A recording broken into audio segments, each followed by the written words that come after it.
ॐ अज्ञानतिमिरान्धस्य ज्ञानाञ्जनशलाकयः चक्षुरुन्मिलितं येन तस्मै श्रीगुरुवे नमः। हरे कृष्णा। आज गीता श्रृंखला के सत्र क्रमांक 481 में आप सभी भक्तों का हार्दिक स्वागत है। आज हम श्रीमद् भगवद गीता के 14वें अध्याय के जो कि है प्रकृति के 3 गुण श्लोक क्रमांक 15 का अध्ययन करेंगे। आइए, श्लोक इस प्रकार है। रजसी प्रलयं गत्वा कर्मसंगीषु जायते तथा प्रलयन्तंसि मूढ़योनिषु जायते। अर्थात भगवान श्री कृष्ण कहते हैं कि जब कोई रजोगुण में मरता है तो वह सकाम कर्मियों के बीच में जन्म ग्रहण करता है, और जब कोई तमोगुण में मरता है तो वह पशु योनि में जन्म धारण करता है। पिछले वाले श्लोक में भगवान श्री कृष्ण ने सत्व गुण में शरीर त्यागने के बाद कौन से स्थान को प्राप्त करता है उस संदर्भ में वर्णन किया था। यहाँ पर भगवान श्री कृष्ण तमोगुण और रजोगुण में शरीर त्यागने से कौन सी गति को प्राप्त करेंगे उसके विषय में यहाँ पे वर्णन करते हुए कहते हैं कि जो रजोगुण में मरता है वह सकाम कर्मियों के बीच में जन्म ग्रहण करेगा। जो व्यक्ति रजोगुण में शरीर त्यागता है वह व्यक्ति मृत्यु के उपरांत सकाम कर्मियों के मध्य, जो सकाम कर्म करने वाले हैं, पुण्य आत्मा हैं, उनके परिवार में उसको जन्म मिलता है।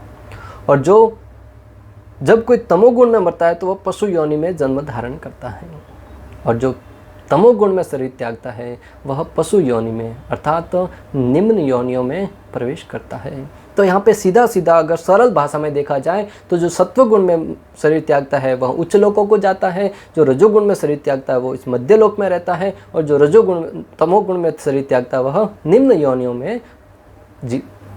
में जन्म प्राप्त करता है। रजोगुण प्रवृत्त होते ही शरीर त्यागने पर व्यक्ति उन मनुष्यों में जन्म लेता है जो कामी कर्मों को करने के प्रति आसक्त हैं। कर्म संगीसु, जो रजोगुण में शरीर त्यागता है वह उन मनुष्यों के बीच में जन्म लेता है जो कामी पुरुष हैं, अर्थात कर्म संगीसु, अपने पुण्य कर्मों के प्रभाव से सुख सुविधा चाहते हैं। जैसे आपने कहते हुए सुना होगा, लोगों को अक्सर पुण्य करेंगे तो अच्छे परिवार में जन्म मिलेगा, पुण्य करने से अच्छे खानदान में जन्म मिलेगा जहाँ धन धान्य से परिपूर्ण होगा, या फिर कुछ अच्छे कर्म करने से पुण्य प्राप्त होगा।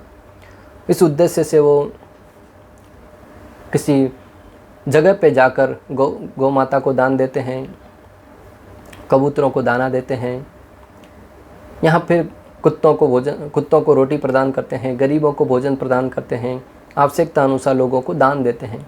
परंतु उनका उद्देश्य क्या होता है? उसका पुण्य कमाना। नोट, काम्य कर्म अर्थात शास्त्र विहित वे कर्म जो वैकल्पिक होते हैं और जिनका अनुष्ठान पुत्र और धन आदि की प्राप्ति के लिए किया जाता है। यहाँ पर आचार्यगण बलदेव विद्याभूषण जी समझाते हैं काम्य कर्म का अर्थ क्या है।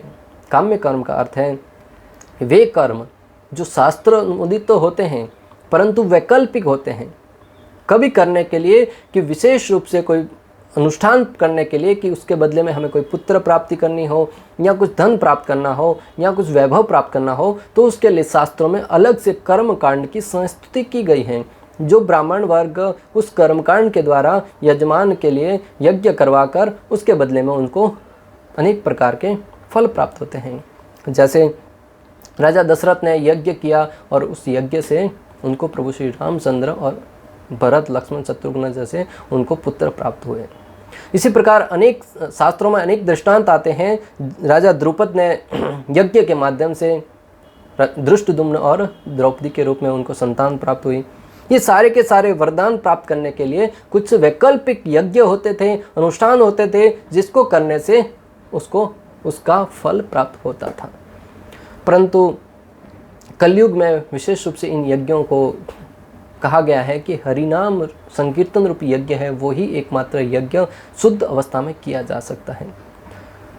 अन्य यज्ञ करेंगे उसमें अनेक प्रकार की त्रुटियां हो सकती हैं। जैसे ब्राह्मण, शुद्ध मंत्र बोलने वाले ब्राह्मण होने चाहिए, उस यज्ञ में आहुति देने के लिए शुद्ध हवि होनी चाहिए, शुद्ध यज्ञ आहुति देने के लिए घी और सामग्रियाँ है वो शुद्ध होनी चाहिए। आज की तारीख में लोगों को खाने के लिए घी नहीं मिलता है, फिर यज्ञ के लिए शुद्ध घी कहाँ से लाएंगे। जो ब्राह्मण कुछ सामान लिख के देता है, बाजार से यज्ञ के लिए लिख के देता है, जाता है वहाँ पे आधा आधा करवा के कुछ कम करके यज्ञ करने वाले घर वाले वो लेके आते हैं। यज्ञ आहुति देने के लिए ब्राह्मण की शुद्ध अवस्था होनी चाहिए। ज़्यादातर देखते हैं कुछ मुंह में तो खैनी खाई हुई है और यज्ञ करवाते हैं, कहाँ से फल प्राप्त होगा। और इसका सीधा सीधा दृष्टांत हम देख सकते हैं कि पहले जब यज्ञ करते थे, भले वो दशरथ महाराज ने किया हो, भले वो राजा द्रुपद ने किया हो, तुरंत उसका फल प्राप्त होता था। यज्ञ करते ही यज्ञ के अंदर से यज्ञ देवता प्रकट हुए और उन्होंने प्रदान किया खीर, और वो खाते ही उनको पुत्र प्राप्ति हुई। शास्त्रों में हर जगह दृष्टांत है, यज्ञ करते ही तुरंत उसको फल प्राप्त हुआ। परंतु कलयुग में आप कितने ही यज्ञ क्यों न करो, फल प्राप्त होता है कि नहीं, ये चर्चा का विषय, ये चिंतन का विषय है। इसलिए कलयुग के लिए आचार्यों ने विशेष रूप से हरिनाम संकीर्तन रूपी यज्ञ, जिस यज्ञ का अनुष्ठान करने से प्रतिदिन व्यक्ति बिना किसी सामग्री के, बिना किसी त्रुटि के, किसी भी अवस्था में, किसी भी स्थिति में हरिनाम रूपी संकीर्तन यज्ञ करने से व्यक्ति का हृदय धीरे धीरे शुद्ध होता है और उसका मन है वो भगवान श्री कृष्ण के श्री चरणों में लगेगा और उसके हृदय में भगवान श्री कृष्ण के श्री चरणों के प्रति प्रेम प्रकट होगा। और यही उद्देश्य है हरिनाम संकीर्तन का। अतः कलयुग के लिए जो अनुष्ठान है उन सब के बारे में शास्त्र वर्णन करते हैं कि कलयुग में एकमात्र हरिनाम संकीर्तन यज्ञ के द्वारा व्यक्ति पूर्णता को प्राप्त कर सकता है। जो स्थिति सत्य युग में व्यक्ति हजारों साल तक तपस्या करके प्राप्त करता था, जो त्रेता युग में अनेक प्रकार के यज्ञ करके प्राप्त करता था, द्वापर युग में विग्रह पूजा करके प्राप्त करता था, वही लाभ कलयुग में मात्र हरिनाम संकीर्तन का उच्चारण करने से व्यक्ति कर सकता है। और उसमें किसी प्रकार का कोई दोष नहीं देखा गया। मंत्र तंत्र तसिद्रम देश काल हर वस्तुत सर्व करोति निश्चिद्रम अनुसंकीर्तनम त्वः। वैदिक यज्ञ करने के लिए मंत्र को अगर ठीक से नहीं पढ़ा तो उसका उल्टा ही अर्थ निकलेगा और उसका अलग ही परिणाम निकलेगा। भक्तों, एक काली माँ का भक्त था, उसने वहाँ पे यज्ञ करवाने के लिए, काली माँ का यज्ञ करने के लिए मंत्र उच्चारण करने के लिए ब्राह्मण लाया। उस ब्राह्मण ने गलती से कुछ अलग मंत्र बोल दिया, उसको कुछ प्राप्त करने के लिए किया था, परंतु जैसे ही उसने गलत मंत्र दिया, उस जिसने यज्ञ करवाया था उसका गला कट हो गया, दर्द से अलग कर दिया। क्यों? गलत मंत्र का उच्चारण किया। परंतु हरिनाम में अगर आप कुछ और नाम भी उच्चारण गलती से कर देते हैं, जैसे चाइना में रहने वाले लोग हैं, वो हले कृष्णा कृष्णा कृष्णा हले हले हले लाम लाम लाम हले हले, इस प्रकार मंत्र उच्चारण करते हैं, परंतु फिर भी उनको लाभ पूरा प्राप्त करते होता है। क्यों? भगवान है वो भाव के भूखे हैं, भगवान है वो उसके भाव को देखते हैं। हरि नाम में उसके शब्द उच्चारण में गलती हो सकती है, परंतु भाव में कमी नहीं रहने के कारण भगवान उसको पूर्ण लाभ प्रदान करते हैं। परंतु वैदिक अनुष्ठानों में ऐसा नहीं है भक्तों। एक भी मंत्र गलत बोला गया उसका सीधा सीधा गलत प्रभाव पड़ेगा। एक बार एक सत्य घटना कहता हूँ भक्तों, एक संत के मुख से सुना था। कहते हैं कि किसी की शादी होने वाली थी, ब्राह्मण को किसी धन से संबंधित कुछ उनके साथ बहस हो गई और उन्होंने उस शादी में, उस ब्राह्मण ने शादी की बजाय क्रियाक्रम अर्थात मृत्यु के मंत्र पढ़ लिए। उसका परिणाम क्या हुआ, कुछ आगे चल के परिणाम तो पता होगा, परंतु उस ब्राह्मण ने उसके यहाँ पे मंत्र है वो गलत पढ़ लिए, तो उसको अंत में जाकर उनकी शादी तबाह हो गई और उसकी मृत्यु हो गई।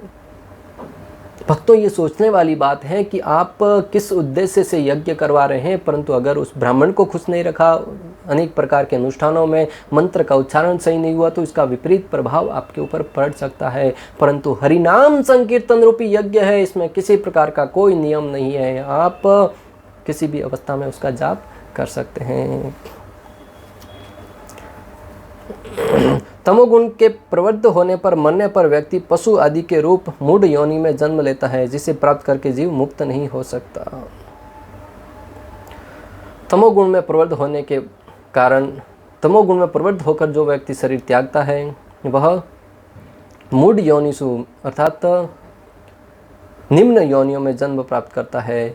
पशु योनि है, अनेक प्रकार की निम्न योनियों, जहाँ से मुक्त होना बहुत ही दुर्लभ है, मुश्किल ही नहीं, बहुत लगभग नामुमकिन है, क्योंकि पशु योनि में व्यक्ति जिज्ञासा नहीं कर सकता और जिज्ञासा नहीं करने के कारण वह मुक्त नहीं हो पाएगा। इसलिए हमें तमोगुण से प्राय रजोगुण, रजोगुण से सत्वगुण तक ऊपर उठने का प्रयास करना चाहिए। महाप्रभु कहते हैं तमोगुण भजन करने वाले व्यक्ति मनुष्य योनि में भी कृष्ण प्रेम विकसित नहीं कर सकते। महाप्रभु चैतन्य चरितामृत में महाप्रभु के संदर्भ में वर्णन आता है, जब महाप्रभु और सनातन गोस्वामी के संदर्भ आपस में बातें होती है, तब कहते हैं कि तमोगुण में भजन करने वाला व्यक्ति कभी भी इस भौतिक जगत में रहते हुए भी, मनुष्य योनि में रहते हुए भी भगवत प्रेम, श्री कृष्ण के श्री चरणों के प्रति प्रेम प्राप्त नहीं कर पाता। इसलिए आचार्यगण और शास्त्र हमें परामर्श देते हैं कि नशे की वस्तुओं का सहारा लेकर भजन नहीं किया जा सकता। एक बार एक व्यक्ति आया और उसने कहा कि प्राय नशे की वस्तुओं को प्रयोग करने में हानि क्या है। चर्चा चल रही थी हमारी आपस में।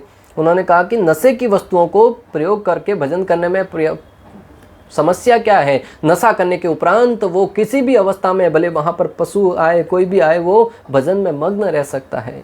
उसे न तो ठंड सताती है, न किसी प्रकार का भूख प्यास सताती है। वो भूख को भी मार देता है नशे के माध्यम से, और उस अवस्था में वो भजन करता रहे तो क्या हानि क्या है। परंतु मैंने चैतन्य चरितामृत का उसी दिन वो वाक्य पढ़ रखा था, इसलिए मैंने कहा कि चैतन्य महाप्रभु कहते हैं कि तमोगुण में रहकर व्यक्ति भजन नहीं कर सकता। तब उनको समझ में आया कि हाँ, बात सही। एक्चुअल में वो थे हमारे शिक्षा के संदर्भ में थे, वो हमारी परीक्षा लेने के लिए पूछ रहे थे। परंतु मैं आपको जो बताना चाह रहा हूँ कि तमोगुण में रहकर भजन नहीं किया जा सकता। तमोगुण में रहकर व्यक्ति मात्र और मात्र अपनी चेतना से अनभिज्ञ रहेगा। उस अवस्था में भजन करके भी कोई व्यक्ति भगवत प्रेम जागृत नहीं कर सकता। इसलिए जो तमोगुण में रहकर भजन करते हैं, नशा करके, जो अनेक प्रकार के भांग वगैरह के, उनको अलग प्रकार का फल प्राप्त होता है। अगर भगवत प्रेम जागृत करना है तो आपको शुद्ध सत्व गुण में रहकर भजन करना होगा। इस प्रकार हम समझ सकते हैं कि आहार का भी हमारे जीवन पर गहरा प्रभाव पड़ता है।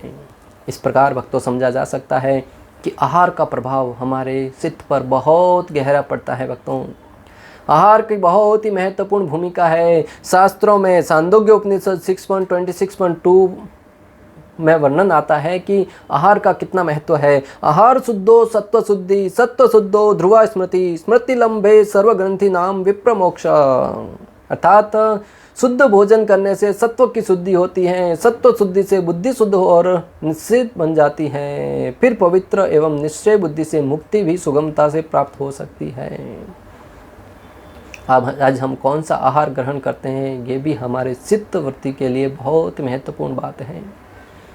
आज प्राय लोग होटलों में जाकर अनेक प्रकार के व्यंजनों को खाते हैं, जो पता नहीं उस व्यक्ति ने कौन सी मानसिकता में बनाई है। बनाने वाला पान खा रहा होता है, गुटखा खा रहा होता है, खाते खाते कुछ बूंदे खाने की उसमें गिर जाती है। वो तामसिक वृत्ति का भोजन है। भक्तों, ऐसे आहार से बचना चाहिए। अगर आप सत्व गुण तक ऊपर उठना चाहते हैं, अपनी साधना को प्योरीफाई करना चाहते हैं, तो ऐसे भोजन से बचना चाहिए। हम जहाँ कहीं भी जाते हैं, वो भोजन बनाता है, पता नहीं कौन से भाव में घर से झगड़ा करके आया है, क्रोध में आकर तड़का डालता है, अनेक प्रकार की उसकी मन की अशुद्धि है, वो भी भोजन में साथ में आती है। और जब हम उसको स्वीकार करते हैं तो हमारी चेतना दूषित होती है। इसलिए हमें चाहिए कि शुद्ध सत्व में रहकर घर में जब भोजन बनाए तो माताओं को चाहिए कि मंत्र का जाप करते हुए हरे कृष्णा कृष्ण कृष्ण हरे हरे, हरे राम राम राम हरे हरे। जब महामंत्र का जप करते हुए, हरिनाम का जप करते हुए, भगवत नाम का जप करते हुए भोजन को बनाएंगे, निश्चित रूप से वह भोजन बहुत ही प्रेम का प्राकट्य करने वाला होगा। अगर परिवार में कलह है, झगड़े होते हैं, तो माताओं को चाहिए कि जब भोजन बना रहे हैं तब महामंत्र का जप करते हुए भोजन को बनाएं। निश्चित रूप से गारंटी के साथ कह रहा हूँ, परिवार में कलह बंद हो जाएगा। और भोजन बनाते समय महामंत्र का जप करने के साथ साथ उस भोजन को बनाने के बाद भगवान के विग्रह के सामने अर्पण कीजिए, और उस विग्रह के सामने अर्पण करने के उपरांत प्रसाद के रूप में स्वीकार कीजिए। वो भोजन और शुद्ध सत्व बन जाएगा भक्तों। और ऐसा भोजन स्वीकार करके निश्चित रूप से हमारी चेतना है वो शुद्ध हो गई। आज प्राय देखा गया है, चाइनीज़ फूड के नाम पे लोग कितना तीखा व्यंजन खाते हैं। जब खाते हैं तो आंखों से अश्रुधारा बहती है, उनका मुख देखने लायक होता है, फिर भी पता नहीं कौन सा स्वाद आता है, उसको बड़ी ही आतुरता के साथ खाते हैं। कोई खट्टा हो, तीखा हो, उसको खाने में जलन हो रही है, खाने पे पता नहीं मुख में इतना दर्द हो रहा है, इतनी पीड़ा हो रही है, चेहरे पर स्पष्ट दृष्टिगोचर हो रहा है, तो वो हृदय में जाकर, पेट में जाकर पता नहीं कितना नुकसान करता होगा। और ऐसा भोजन खा के व्यक्ति की चेतना शुद्ध कैसे हो सकती है? प्राय घर में भी मैं तो कहता हूँ कि घर में माताओं को चाहिए कि अपने घर में किसी को भोजन बनाने वाले को न रखें। हाँ, आप बर्तन साफ करने के लिए या झाड़ू पोछा मारने के लिए किसी काम वाले को रखते हैं, अच्छी बात है, लेकिन भोजन चाहिए कि अपने स्वयं के हाथों से ही पकाएं। बहुत ही सुंदर घटना भक्तों, एक कहानी के द्वारा हम समझेंगे कि दूसरे के द्वारा भोजन बनाने का क्या नुकसान हो सकता है। मान लीजिए घर में अपने काम भोजन बनाने के लिए किसी माता को रखा है, काम वाली को, वो भोजन बनाती है। प्रतिदिन आपका बच्चा 2 रोटी खाता है। किसी दिन खेलता खेलता आया, थोड़ा लेट हो गया, 2 रोटी खाया, भूख अभी तक नहीं मिटी, बोलता है आज मैं एक और रोटी खाऊंगा। काम वाली देखी कि मैंने 2 तुम्हारे लिए बनाई थी, अभी एक और कहाँ से बनाऊँ? बोले कि मुझे तो खानी है। तो वो क्रोध में आकर, जल्लाते हुए, मुझे घर पे जल्दी जाना था, ऐसे क्रोध में आकर एक और रोटी बना के दे तो देगी क्योंकि उसको पगार लेना है, परंतु उसके अंदर अनेक प्रकार की उसकी बद्दुआएं होगी, अनेक प्रकार का क्रोध होगा। और जब उस रोटी को बच्चा खाएगा भक्तों, उसका चित्त है वो कहाँ से शुद्ध होगा? परंतु वही उसके स्थान पर अगर उसकी माता भोजन बना रही होती और बच्चा 2 की जगह पे बोलता माता आज मैं 3री रोटी खाऊंगा, माता प्रसन्न हो जाती, आज मेरा बेटा 3 रोटी खाएगा। और वो प्रेम के साथ जब उस रोटी को बनाती वक्तों, उसके अंदर जो माता का भाव भरा रहता, उस भाव के आधार पर हृदय के में, बच्चे के हृदय में प्रेम प्रकट होता। इसीलिए चाहिए कि एक माता को अपने परिवार में स्वयं भोजन बनाना चाहिए और प्रेम पूर्वक बनाना चाहिए, जिससे खाने वालों की चित्त शुद्ध हो जाए, खाने वालों की चेतना शुद्ध हो जाए, हृदय शुद्ध हो जाए। इसलिए खाने का, भोजन का बहुत महत्व बताया गया भक्तों। आप कैसा आहार खाते हैं, जैसा आहार खाएंगे वैसा ही आपकी चेतना होगी और उसके अनुरूप ही आपके जीवन में साधना और भक्ति कार्य कर पाएंगे। महत्वपूर्ण बात यह है कि तमोगुणी व्यक्ति इन सिद्धांतों को समझ नहीं पाता है। और सबसे महत्वपूर्ण बात तो यह है कि जो तमोगुणी व्यक्ति है वो इन सिद्धांतों को सुनना तो दूर की बात है, समझ ही नहीं पाता। आज हम ऐसे लोगों द्वारा पकाया हुआ भोजन खा रहे हैं जो पान खाते हैं, गुटखा खाते हैं, आदि अनेक तमोगुणी कार्य करते हैं, जिसके कारण हमारी चेतना अशुद्ध हो जाती है। जैसा कि हम चर्चा कर चुके हैं, ऐसे अनेक तमोगुणी कार्य करने वाले व्यक्तियों के द्वारा पकाया हुआ भोजन खाने के कारण हमारी चेतना है वो अशुद्ध हो जाती है। कुछ लोगों का विचार है कि एक बार मनुष्य जीवन को प्राप्त करके आत्मा कभी नीचे नहीं गिरता है। यह ठीक नहीं है। श्रील प्रभुपाद तात्पर्य में समझाते हैं, कुछ लोगों को लगता है कि एक बार मानव जीवन प्राप्त हुआ तो फिर वो नीचे नहीं गिरता है, बार बार मनुष्य का ही जीवन प्राप्त होगा। परंतु ये सिद्धांत ठीक नहीं है, क्योंकि भगवत गीता में स्वयं भगवान श्री कृष्ण कह रहे हैं कि जो सत्व गुण में शरीर त्यागता है वो उच्च लोकों में जाता है, रजोगुण में त्यागता है वो मध्य लोकों में रहता है, और तमोगुण में त्यागने वाला नीचे की योनियों में जन्म लेता है। और भगवान श्री कृष्ण की वाणी है वो ध्रुव है, सत्य है। इस श्लोक के अनुसार यदि कोई तमोगुणी बन जाता है तो वह मृत्यु के बाद पशु योनि को प्राप्त होता है। वहाँ से जीव को विकास प्रक्रम द्वारा पुनः मनुष्य जीवन तक आना पड़ता है। श्रील प्रभुपाद इसी श्लोक का हवाला देते हुए, संदर्भ देते हुए बता रहे हैं कि अगर कोई व्यक्ति तमोगुण में शरीर त्यागता है तो उसे पशु योनि में जन्म लेना होता है और फिर कर्मानुसार प्रवृत्ति करते हुए उसे पुनः मानव योनि तक आना होता है।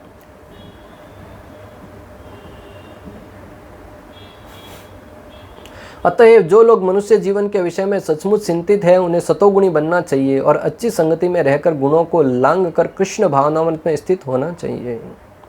इसलिए श्रील प्रभुपाद परामर्श देते हैं कि जो कोई व्यक्ति जीवन के उपरांत अच्छा जीवन प्राप्त करना चाहता है या फिर अपने जीवन का उद्धार करना चाहता है, उसे चाहिए कि सत्व गुण में रहकर, शुद्ध भक्तों के संग में रहकर कृष्ण भावनामृत का विकास करते हुए अपना जीवन यापन करें और अपने जीवन का उद्धार करें। यही मनुष्य जीवन का लक्ष्य है, अन्यथा इसकी कोई निश्चितता नहीं है कि मनुष्य को फिर से मनुष्य योनि प्राप्त हो। और यही मनुष्य जीवन का लक्ष्य होना चाहिए भक्तों, क्योंकि अन्यथा कोई गारंटी नहीं है कि अगला जीवन आपको क्या प्राप्त होगा। अगला जीवन मनुष्य मिलेगा कि नहीं मिलेगा इसकी कोई गारंटी नहीं है। ऐसे अनेक लोग हैं जो भ्रमित करते रहते हैं हमेशा लोगों को कि आपका एक ही जीवन में आनंद से जियो, या अनेक प्रकार के भोग वृत्तियों के अनुसार जीवन यापन करो, आनंद से जियो। अगला जीवन पता नहीं किसने देखा है, परंतु शास्त्र प्रमाण है, आचार्य गण प्रमाण है, भगवान श्री कृष्ण स्वयं यहाँ पर स्पष्ट रूप से कह रहे हैं कि अगर आप तमोगुण में जीवन यापन कर रहे हैं तो मृत्यु के उपरांत पशु योनि में जाना होगा। और ऐसे अनेक दृष्टांत है भक्तों। एक बार श्रील प्रभुपाद कथा कर रहे थे, एक मेमना बार बार उनके चरणों की तरफ आ रहा था, उनके शिष्य उनको हटा रहे थे, परंतु बार बार वो आ रहा था। श्रील प्रभुपाद ने कहा आने दो, ये मेरा पतित शिष्य है। आखिर वो प्रभुपाद जी के शरणों में आकर जब भगवत कथा को सुना तो निश्चित रूप से उनको मुक्ति मिल गई होगी। परंतु इन सिद्धांतों को सुनकर हम समझ सकते हैं कि किस प्रकार हमें अधोगति की तरफ भी जाना पड़ सकता है। इसी प्रकार एक वृंदावन के संत थे जो एक आश्रम में रहते थे। उनके कुछ शिष्य थे, 4-5 शिष्य थे। उनमें से एक रसोई बनाता था, वो कथा सुनना नहीं आता था, पूरा दिन सेवा में ही लगा रहता था। उसके गुरु महाराज अक्सर कहा करते थे कि तुम कथा सुने आया करो, परंतु वो आता नहीं था। दूसरों को उल्टा बुलाता था, सेवा करो, सेवा नहीं करोगे तो खाएंगे क्या। एक बार कुछ काम ज़्यादा था, वो कथा के मध्य बर्तन बजाने लगा, उसको डिस्टर्ब होने लगा। गुरु महाराज ने कहा कि तुम बंदर की भांति संचल हो जाओ, तुम बंदर बन जाओ। कुछ समय के बाद ही उसका देहांत हो गया और वो बंदर बन गया भक्तों। और जब गुरु महाराज कथा करने लगे कुछ समय के बाद, तो बंदर आकर वहाँ पे बैठने लगा। तब गुरु महाराज ने उसको दिव्य दृष्टि से देखा कि वही उनका शिष्य है। उन्होंने कथा करी और बंदर कुछ समय के उपरांत, जो निश्चित समय था उसके बाद, बंदर है वो मृत्यु को प्राप्त हो गया और पुनः अपने दिव्य स्थान को चला गया। इन सारे की सारी कथाओं से हम समझ सकते हैं कि मनुष्य जीवन है वो बहुत ही महत्वपूर्ण है भक्तों। इसे हमें आहार निद्रा भय मैथुन में नहीं गंवाना है। इसे जीवन की आत्म साक्षात्कार करने के लिए उसका उपयोग करें और अपनी वास्तविक गति भगवत धाम को प्राप्त करने के लिए प्रयासरत हो। इस प्रकार श्लोक क्रमांक 15 का भक्ति वेदांत तात्पर्य पूर्ण हुआ। अंत तक हमारे साथ बने रहने के लिए आप सभी का हृदयपूर्वक प्रेम पूर्वक बहुत बहुत धन्यवाद। श्रील प्रभुपाद की जय। श्री श्री राधा गोपीनाथ भगवान की जय। श्रीमद् भगवद गीता की जय। हरे कृष्ण कृष्ण कृष्ण हरे हरे, हरे राम राम राम।